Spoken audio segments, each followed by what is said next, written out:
Hey everyone, it's Lexie. So in today's video, I'm going to share with you how I take my reading notes.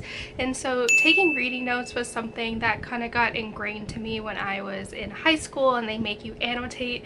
And I didn't necessarily like the way it was taught and just the expectation of doing it. So I think my form of rebelling after after high school was just not to take reading notes, but I've kind of gotten into the groove of doing it now, and I found my own system that seems to work good for me. And mainly the reason I do it is because if I'm reading a book in a series, there's such like a long gap in between like when the first book and the next book comes out, so it's just like kind of a reminder for me of like what happened. And then it's also good to look back on too if I need a refresher if I'm talking about the book in a video. So it's kind of been very helpful for me. So I actually started doing this when I started reading Little Women back in November of 2019. So I'm almost done with my first notebook.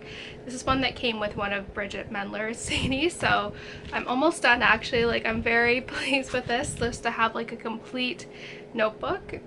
So I have broken it down into 5 things that I like annotate or write about. So yeah, without further ado, let's get started. So the first thing that I write is the characters. So the way that I do this is that I write the character's name, I underline it so it's easy to find if they're like brought up briefly, and then I can, you know, refer back to it. And then I also write in their age if it's an important, their profession, their relationship to the main character, those type of things, because especially if it's in a series and it's just a minor character that eventually has a bigger role in the future, it's better to just kind of refresh that in my mind. So that I think is really helpful, and especially if it's a minor character, like I said, that has a bigger role later on, it is really good because my memory, like I said, is not the best. Next are major plot points, and so this one is things that are obviously very important to the plot of the book,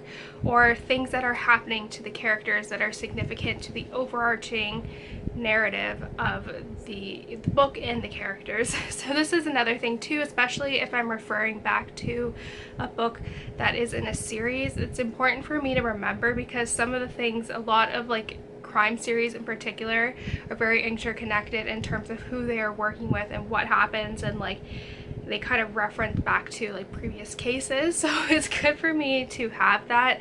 I also will include the page number of when I'm writing these notes too, so if I want to reference back to that particular point, I know when, like, where it is in the book. So that's another thing I do as well.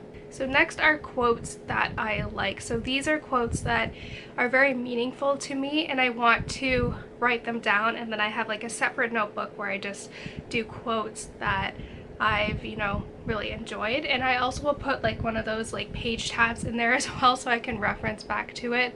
I don't do that very often with like the page tab, but if it's a quote that is very meaningful to me, that's what I kind of use. So it depends on like some, like if it's like a fantasy book, I don't really do quotes, or it's mostly for like historical fiction or kind of just contemporary-esque novels. Like, those are the ones that I usually have quotes for if I find them to be very meaningful.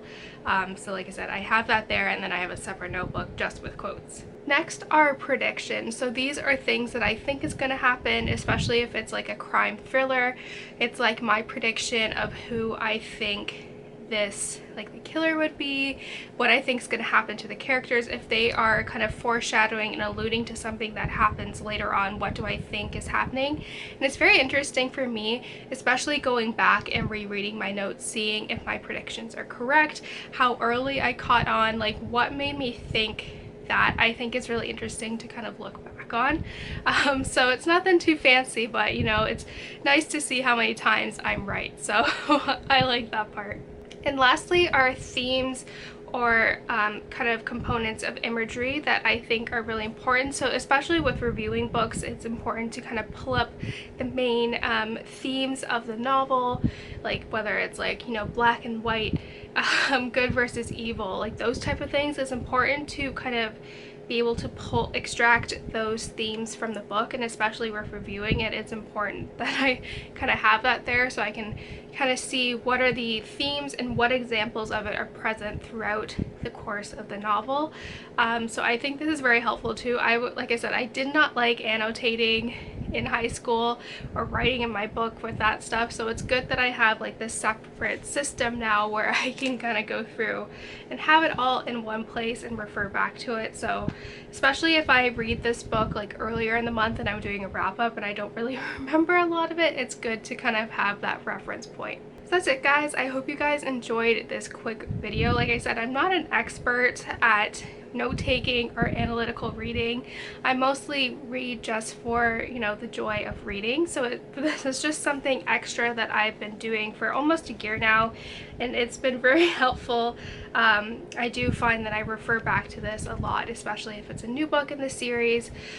So yeah, I hope you guys enjoyed this video. Let me know in the comments below what some of the things that you like to take your notes on and all of that fun stuff. So yeah, thank you guys so much for watching. Don't forget to give this video a thumbs up, and I will see you guys next time. Bye, guys.